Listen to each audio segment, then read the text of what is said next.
The house felt to him like a fist being clenched.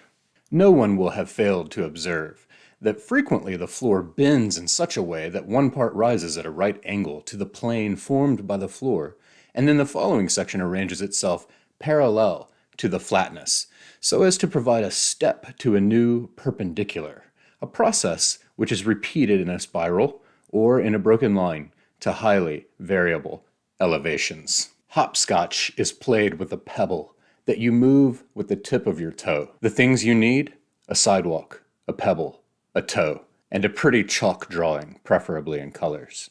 On top is heaven, on the bottom is earth. It's very hard to get the pebble up to heaven. You almost always miscalculate and the stone goes off the drawing. But little by little you start to get the knack of how to jump over the different squares. Spiral hopscotch, rectangular hopscotch, fantasy hopscotch, not played very often. And then one day you learn how to leave earth and make the pebble climb up into heaven. The past had taught each of us in his own way the profound uselessness of being serious, of calling upon seriousness in moments of crisis, of grasping its lapels and demanding behaviors or decisions or renunciations. Nothing could have been more logical than the tacit complicity that had brought us together around my paredros in order to understand existence and feelings in another way, to follow routes that were not the ones advised in every circumstance, letting ourselves be carried along.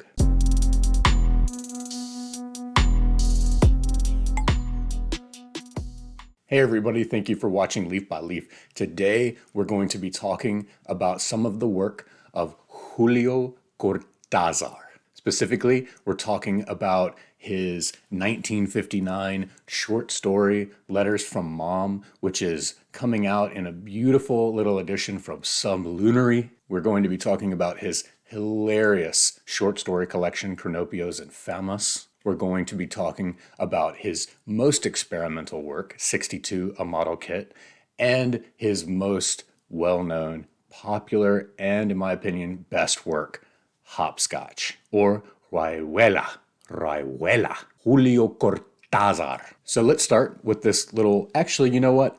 Let's not jump straight into the work yet. I just want to say, first and foremost, about Julio Cortázar. If you enjoy reading the work of someone who is clearly intoxicated with literature, helplessly, relentlessly a reader, then you will not want to miss Cortázar. The other thing I will say is that his works vary widely: the style, the tone, the themes, the characters. Even in the four works we're going to cover today, it's like four totally different writers. Indeed, just as a lot of his books are many books in one, Julio Cortázar is many writers in one. And I'm not talking about anything like Pessoa's heteronyms with their own biographies and stuff like this, but as far as writing styles and the amazing range that Cortázar has as a writer, it's immense and breathtaking. So, Letters from Mom. This is a short story. It is the type of story that's so exemplary of short story writing that this would win you an A+ in workshop at Iowa. In fact, lots of his short stories are well known as models of the genre and still studied by workshop students today. In a nutshell, an unexpected name begins to appear in one of the letters from Luis's mother back in Argentina. Just like Cortázar himself and lots of other characters in his books, he was an Argentinian who spent a lot of time in Europe, most notably in France, Paris. He sort of had a foot in each country, or let's say a foot in Latin America and a foot in Europe. But as this name begins to possibly unintentionally appear in these letters from his mother, what happens is that it resurrects skeletons between Luis and his wife Laura there in Paris. And what will happen is Cortázar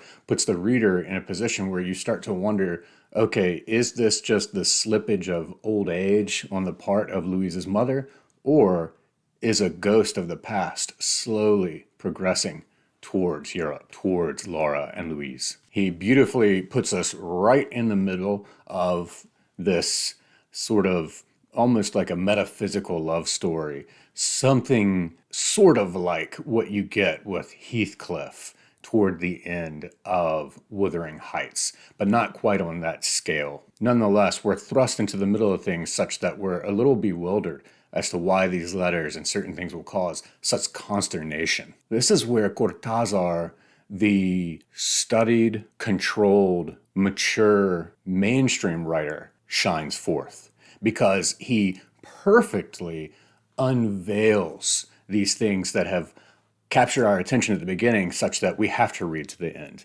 And he also focuses on and highlights those nuances between two partners in a relationship at a level that only a gifted writer can capture. Early on, he has this beautiful sentence where he says, "Mom's letters were always an alteration of time, a harmless little scandal within the order of things." By the time you finish the story, you'll find yourself wondering if you in fact just read a ghost story, the classic Latin American birthed magical realism, or something altogether other. Is it worthy of its own standalone publication? Yes, it is. And this is a beautiful translation from Magdalena Edwards and brought out by Sublunary Editions. For this video, I was actually only going to read 62, a model kit, and Cronopios and Famas. And when I read 62, a model kit, I was blown away at the experimentalism. I had read Hopscotch, I don't remember how many years ago, but I went back and read the 62nd chapter that's just outside of the first book of the two main books in Hopscotch, because that was apparently, as we get right in the beginning of 62, a model kit, it was stemmed from Morelli thinking up this experimental novel where he sort of kicks the legs out from under the table of fiction, so to speak. In this one, it takes a little while to discern, but once you realize how fluid the perspective is and how the narration slides around through all of the different characters' perspectives. In one paragraph, we can be talking in the first person from character A, and then without any warning at all, it just switches over in the first person from character B, and then boom, the third, looking at A and B objectively. Each of these characters lives in sort of their own imagining of what's called the city. There's no capital in the city. There's no edge of the city. There is this place referred to as the zone. And there's also a sort of metaphysical place referred to as the hollow. And especially in the opening portions of this book with Juan, the obsessive reader and intellectual and interpreter, we get this hollow that's almost like it seems like a wormhole opened up in space-time to communicate things from consciousness to consciousness. It's remarkable. And what I feel like is happening for us, the readers in 62, a model kit, is that we're getting to watch the characters almost begin to hit on this epiphany that they are in fact characters in a book. In fact, at one point, about midway through, one of the characters says, "We seem to be ghosts talking about other ghosts." Paramnesia is a condition that's brought out in this book and other books by Cortázar. It's clear that this was something that really intrigued him, but it's a condition or a phenomenon involving distorted memory or confusion of fact and fantasy, such as confabulation and deja vu. And especially with deja vu, one of the anchor points or axes that we get in here is the fat diner. The very opening line, the fat diner, says, "I'd like a bloody castle." And that becomes a origin point, sort of, for these spiraling consciousnesses to stay tethered.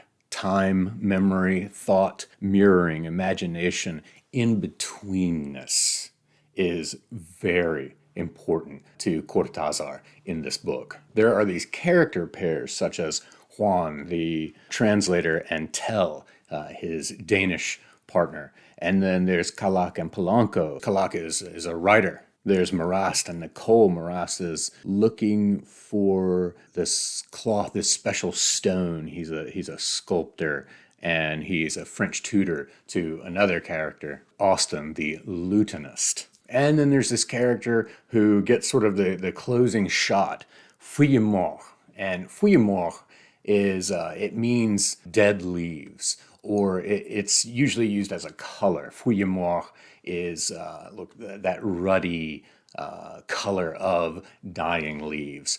But he spouts nonsense, including this refrain, bispis. The whole time I was reading this one, I was blown away because previously I only had knowledge of Hopscotch. I had no idea that Cortázar had done something so experimental, so postmodern. At one point, a character, the Danish girl Tell, she says, "It'll be better if we don't talk about this. Serious people will find it ridiculous." And I think that that is Cortázar speaking to us, sort of tongue-in-cheek, sort of winking at us. He was very aware of the reader and the role of the reader. And he wanted to invite the reader onto the same level as the writer. He said that of Hopscotch, that he wanted the readers to be on somewhat equal footing as the writer. After reading 62, a model kit, I decided to read Cronopios and Famas for the very first time. Going from 62, a model kit, which is this sort of, except for the tongue-in-cheek stuff, there's not really anything funny in it. If it is funny, it's because of irony and absurdism, but it's a very serious experimental book. And Cronopios and Famas is just pure fun. Yes, it is still brainy. Julio Cortázar was an extremely well-read and gifted intellectual. This is humor that works. It's made up of anecdotes and tales and tips and tricks and lore with these creatures, Cronopios and Famas, and then also Esperanzas, who don't make it into the title, but that's a third grouping, classification. He has, like Jonathan Swift, and Swift's Lilliputians and Hurhems, that word that's supposed to sound like a horse, Cortázar has added to the register of literary creations. Cortázar in this book is like that brilliant friend that you have who always sees things differently from everybody else and whose mind never stops churning and who constantly spouts stuff that just surprises you and intrigues you. It opens up with an instruction manual where everything's written in that form and style and tone of a technical document, of an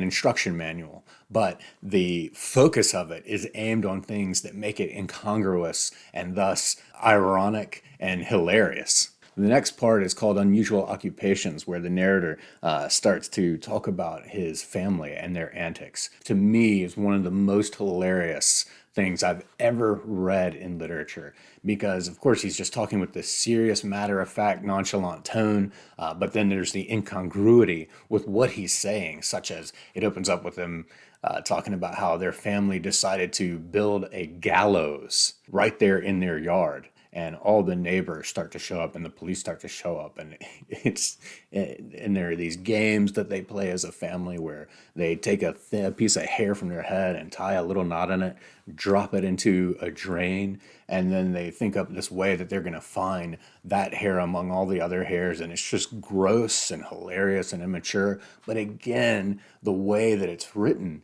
is clearly by someone who is a master of their craft. Unstable Stuff is the third section. It's a treatment of just short anecdotes. And then there's the Cronopios and Famas, which is just these many different looks at these three different classifications of beings. The Cronopios, they're kind and relaxed, but disordered, and they're loud and whimsical, not very generous. Then you've got the Famas, and they're wily, and they're big-time planners. They're type A. They're orderly and practical and wealthy. Then you've got the Esperanzas, who are sort of sedentary and grumpy and sort of the objective observers of these two classes of beings. And I learned that I think I'm sort of half Cronopio and half Fama. In the opening, in that instruction manual section, it says, how much simpler to accept the easy request of the spoon, to use it, to stir the coffee. Because we've just gone into all this heady observation of a spoon and this intellectual rumination. And I think looking at the objects of spoons and coffees, I think what's happening here is there's sort of this subtle allusion behind that sentence where Cortázar is saying, otherwise you might end up like Prufrock. that sort of helpless intellectual who counts his life in coffee spoons. I talk about how tremendously funny Cronopios and Famas is, but at the same time, Cortázar can strike an emotional chord, such as when he says, "That's why I tell it," unwillingly almost, only so as not to feel so close the emptiness of this rainy afternoon. In one of the looks at this family full of shenanigans, we get this we get this vignette about where they want to get a tiger, just one tiger. It says, "It was decided finally that we would lodge just one tiger, for the sole purpose of seeing the mechanism at work in all its complexity. We could always evaluate the results later. I shall not speak here of the problem of coming by the first tiger, a delicate and troublesome job, a race past consulates, drugstores, a complex chain of tickets, airmail letters, and work with a dictionary." Which is that sort of pathetic note that it ends on with dictionary. Like, what does that have to do with getting your hands on a tiger? One night, my cousins came back covered with tincture of iodine. Success. We drank so much Chianti that my younger sister ended up having to clean the table with a rake. We were much younger in those days. At one point, we have a guard saying to a prisoner, "Your imagination's feverish. You've got verbal mania, delirious association, a paralogism, probably paramnesia, and fallacy of the generalities." And again, we get that paramnesia in this book. But everything that guard just told the prisoner could be said of Cortázar, especially "your imagination's feverish." And with that, I think is a perfect segue into his most known work, Hopscotch, or Rayuela. Like I said, this was the only Cortázar that I had read. And now that I've read it again, I've read the first book, 4 times. Because the way this works, Hopscotch, the concept, the game, the metaphor, Cortázar gets endless mileage out of the metaphor of hopscotch. And in a mimetic mode, the book is set up like hopscotch. But there are 2 books above all, and there's a page at the beginning that explains how this works. But the first novel is about 350 pages, and it's a very straightforward and great novel. In fact, if that's all that Hopscotch was just the 350 pages of this love story between Oliveira and La Maga and their band of existential philosophers and intellectuals who are smoking Gauloise and going to the cinema and to the theater there in Paris, it would stand on its own as still a great book. But there's a second book, and that's by following the hopscotch pattern around all the different chapters of those 350 pages that make up the first book, and then the other 200 or so odd pages that are referred to by Cortázar as expendable chapters. But if you follow it the way that it lays out to read the 2 books, you're actually going to read the first book twice. So Cortázar assures that this rereading allows you the pleasure of rereading a great book just after you've read it, but hopscotching between the chapters of what you've just read and these other chapters that largely concern this figure Morelli, who the group of intellectuals, they refer to themselves as the club, they're obsessed with Morelli. Morelli has put out this huge body of work. He's trying to create a literary almanac, which is perfect for Cortázar because his mind was basically a literary almanac. It sort of reminded me of the 3 academics obsessed with Arcimboldi in Bologna's 2666. But you'll actually reread the first part, but with those other squares of the hopscotch that is the book's layout in between. And so you actually get more exposition, a little more insight into Gregorovius and Etienne and Oliveira and La Maga. And you start to see their, like I said, their obsession with Morelli. And we get to read a lot of Morelli's own work and his footnotes and his annotations. All the expendable chapters, which is basically all the chapters from, I think, 57 to 150 or 151, all the chapters in the 200 pages after the 350-page first book. They're very heady, very intellectual. I saw a clip where a bookseller in Argentina referred to them as leaden. And so I've never read them just straight through. The first time I read the book, I followed the instructions to a T. And so I read the first part straight through and then reread the first part, but with all the second part sort of interspersed. This time around, I did the same thing, but I decided to reread the first part and then just read the second part straight through without doing the interspersions. And I found both of them to be equally enjoyable. Of course, one is going to be a more linear novel, the other is going to be basically a compendium of fragments. But together, it's this amazing literary encyclopedia that continues to capture the imagination and attention of writing students and readers of Spanish literature all over the world. I cannot think of enough superlatives to give praise to Hopscotch. It is a sublime reading experience, and it's incredible that one writer could come up with this. A character who is modeled on Cortázar's life. His name is Horacio Oliveira. He has moved to Paris from Buenos Aires, and he has taken up with a woman named La Maga. And they stand in stark contrast to each other. But on the intellectual level, you have Oliveira and the other members of the club, this group of intellectuals, and they are so stuck inside their heads that they're almost like a collective solipsism. Whereas La Maga, whom they look at as uncultured, unmannered, childish, nonetheless, she is one of those who just sort of gets life and has this intuition, and she can cut through all of the mumbo jumbo and go right to the heart of something. And she often offers these beautiful summations of things that are being talked about that really do turn the heads of these intellectuals. So it's this dichotomy of thought and action. She approaches life and gleans from life through experience,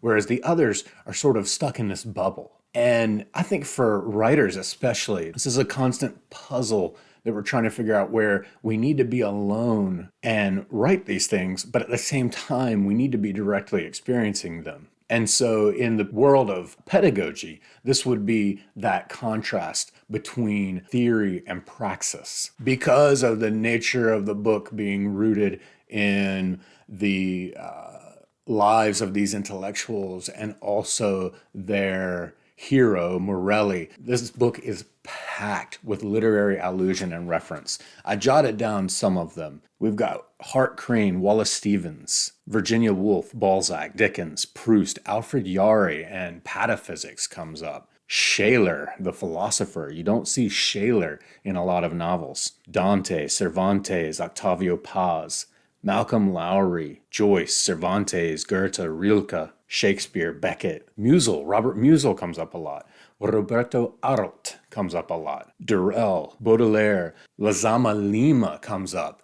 And in fact, in Cortázar's life, he became obsessed with Cuba. He aligned himself with the leftists, of course, politically, and championed the revolutions in Cuba. He championed the people of Nicaragua and other places. But Cuba, above all, he fell in love with, and he had like a spiritual connection with Cuba. Jose Lazama Lima comes up a lot, or several times at least, in Hopscotch, which is inching me ever nearer to this Paradiso. So yeah, you get insight into that moody, existential angst. Existence precedes essence, and all the stuff that we would get from Sartre. In addition to the narrative, you get a lot of stream of consciousness that's done so well here by Cortázar. In fact, chapter 34 intersperses its sentences, just like I'm saying that the second book you read is an interspersion of the first book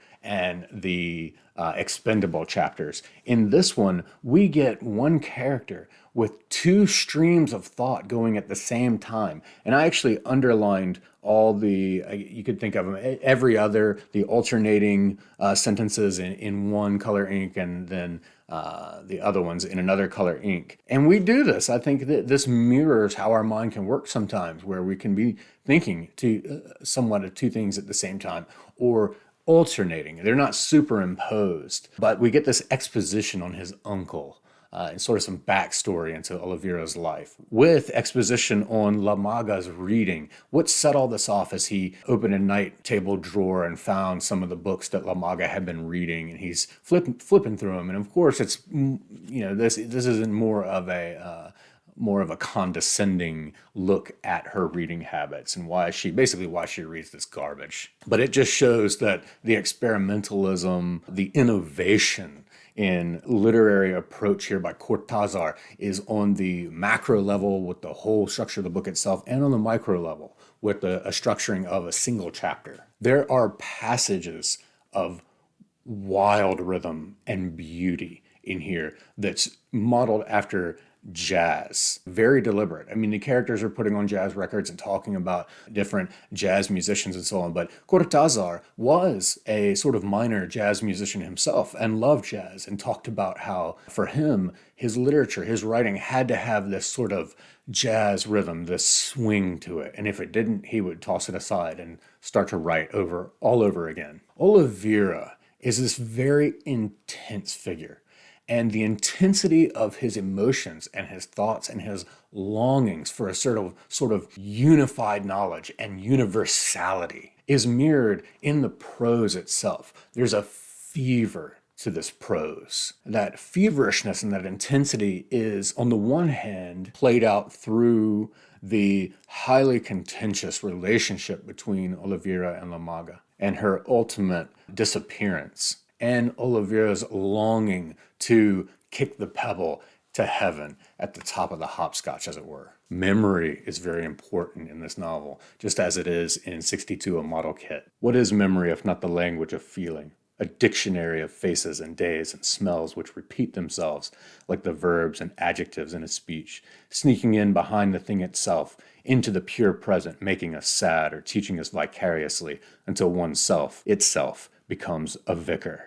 The backward-looking face opens its eyes wide. The real face slowly becomes dim as in old pictures, and Janus is suddenly any one of us. Like I said, intellectualism versus direct experience without all the mental equipment engaged, or also intellectualism as desire. I imposed the false order that hides chaos, pretending that I was dedicated to a profound existence, while all the time it was one that barely dipped its toe into the terrible waters.